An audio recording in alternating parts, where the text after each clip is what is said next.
لاہور کی کوٹ لکھپت جیل کے باہر 39 سالہ آفتاب مسیح کی لاش ملنے پر اس کی ماں بہنوں کے بین۔ آفتاب بہادر نے سزا سنائے جانے کے بعد عمر قید سے زیادہ وقت یعنی 23 برس اس پر عمل درآمد کے انتظار میں گزار دیے۔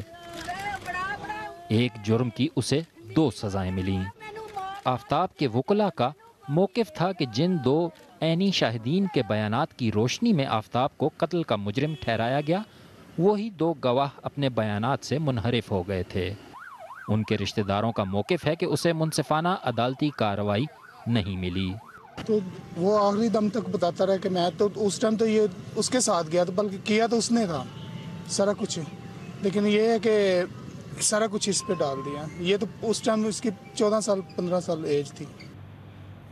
سزائے موت پر سے پابندی ہٹائے جانے کا حکومتی فیصلہ اس بنیاد پر کیا گیا تھا کہ اس سے دہشت گردی پر قابو پایا جا سکے گا، لیکن اس سے سب متفق نہیں۔ دہشت گرد سزائے موت کے عمل درآمد کی وجہ سے اپنی دہشت گردی ختم کر دیں گے، یہ ایک بڑا سیریس سوال ہے، ایک بڑا اہم سوال ہے جس کو پالیسی میکر کو اس کا سامنا کرنا پڑے گا۔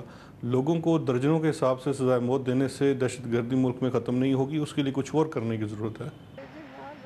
شفقت حسین کا مقدمہ بھی متنازع بن چکا ہے، جن کی عمر کا معاملہ مناسب وقت پر نہیں اٹھایا گیا۔ جہاں آفتاب کے مقدمے میں گواہوں کا کردار مشکوک تھا، تو کہیں عمر کے بارے میں ابہام موجود ہے۔ پاکستان کے لیے سوچنے کا شاید سوال یہی ہے کہ کیا ابہامی کیفیت میں کسی کی جان لی جانی چاہیے؟ ہارون رشید، BBC نیوز، اسلام آباد۔